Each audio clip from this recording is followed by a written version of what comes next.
والله يدعو إلى دار السلام ويهدي من يشاء إلى صراط مستقيم. And God said, let there be light, and there was light.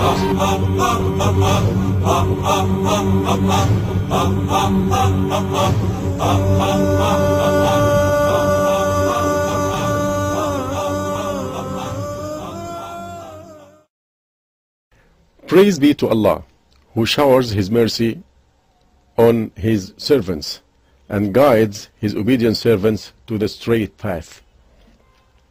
I testify that there is no true God but Allah, the one who has no partner, and that Muhammad is His messenger and servant. O Allah, bless our Prophet Muhammad, his honorable family, and all his companions.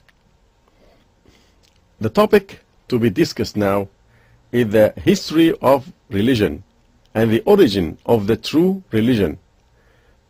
Is it heavenly or man-made? Some people have claimed that the human being did not come to know the true religion as we now know it all at once. Rather, it developed over centuries during the prehistoric era known as the Stone Age. The original state of man, according to their claims, was ignorance. He did not know he had a Lord and Creator. The religious sense was stirred when early man saw the animals feared an invisible power, and feared thunder and lightning, of which he too was afraid. He began to search for a God towards whom he could express his feelings of devotion and loyalty, love and awe. It didn't matter to him whether this God was the sun, the moon, the stars, even trees or animals. Paganism developed from one form to another until man innovated monotheism or tawheed by himself. In other words, religion is a purely human invention in these people's view. This is, of course, the position of evolutionists, the advocates of the Darwinian theory, who considered early man as having evolved from a common ancestor with apes. He was created deficient, unable to receive the great truth completely. Therefore, it would be meaningless to make man responsible for obeying his Creator or to make him his vicegerent on earth. According to this view, man was originally pagan, believing in falsehood, and monotheism was a later development. This development was the result of his own expanding cumulative experience and deeper contemplation, and did not come with divine guidance. Rather, as he advanced in science and manufacturing, he also advanced in his knowledge of Allah the Exalted. The treatment of human history is purely materialistic. There is no place in their worldview for Allah, nor for prophets sent by Allah to teach humanity how to live in accordance to His will. The result of this view is a denial of the human being's responsibility to his Creator. An example of their historical method is the way that the Orientalists treated the history of Egypt, Iraq, and the rest of the Middle East since ancient times. What has been completely left out is the call to Islam, borne by the messengers of Allah throughout the history of the nations which occupied these lands. They claim that the first monotheist in history was the Egyptian pharaoh Akhenaten, whose original name was Amenhotep IV, who worshipped the invisible power behind the sun god Aton. They claim that his idea spread to Iraq, where Abraham established his religion. In other words, Islam, the religion of Abraham, was not a revelation from Allah.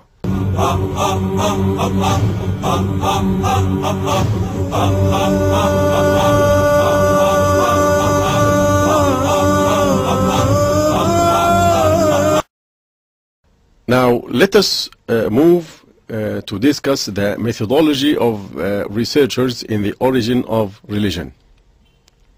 Anthropologists have used two basic methods for seeking evidence of the earliest form of human religion. The first is archaeological, examining artifacts and written records of ancient civilizations, such as the Egyptians, Sumerians, etc. The second is observing the religious practices of contemporary primitive peoples like the Bushmen, Pygmies, and tribes of isolated Indians in South America. They found those ancient civilizations and these modern peoples all practicing forms of idolatry and polytheism. Based on this evidence, they made the extrapolation that polytheism must have been mankind's original religion. But does their evidence really allow them to draw this conclusion? There are a number of problems not only in their methodology but in their aims.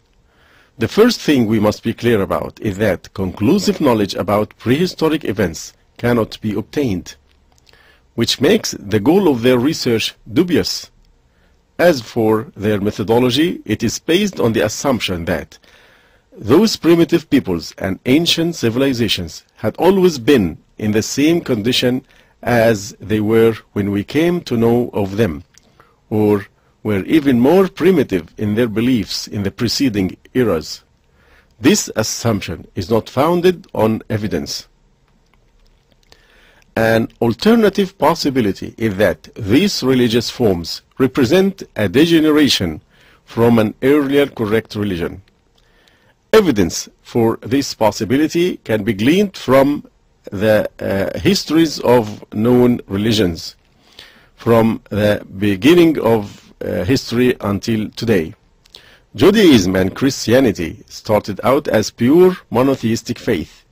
Then they became mixed with distortion and falsehoods with the passage of time. Buddha was a reformer who introduced a number of humanistic principles to the religion of India. He did not claim to be God, nor did he suggest to his followers that he be an object of worship. Yet today most Buddhists have taken him to be God and prostrate to idols made in their perception of his likeness. So it is not far-fetched to suppose this phenomenon to have occurred in prehistory as well. It's amazing that researchers in the history of religions have ignored the histories of the prophets and feigned ignorance of their scriptures, yet they cling tenaciously to their ambiguous physical evidence. The strangeness increases and the calamity is greater when the researcher is a Muslim blindly following the Orientalists, even though the divine scriptures have spoken clearly, leaving no room for doubt, whether in reference to the creation of man, or the substance of his creation, or the system of his life, or the wisdom behind his creation. Allah subhanahu wa ta'ala has said what means, and pursue not that of which you have not the knowledge, for surely the hearing, the sight, the heart, all of these shall be questioned of. And Allah said, I did not make them to witness the creation of the heavens and the earth, nor their own creation, nor do I take misleaders as helpers. If, as we have seen, scientific methodology cannot lead us to definitive knowledge on these issues, is there any other means to gain it? Verily, it's only the divine revelation which allows us to know the truth about the past, the present, and the future in those matters outside the reach of our minds and senses. Verily, it is only the Quran, the speech of Allah, the Almighty, the Glorious, which falsehood cannot come at from before it or behind it, a revelation from the wise, the worthy of all praise. The remote past is definitely part of the unseen, the ghaib. What we know of human history before 5,000 years ago is very little. As for what we know from before 10,000 years ago, it is less still. What is remoter than that is virtually unknown, of course, for one who is unconvinced that the Quran is a revelation from Allah. The Quran, cannot be held as an authority.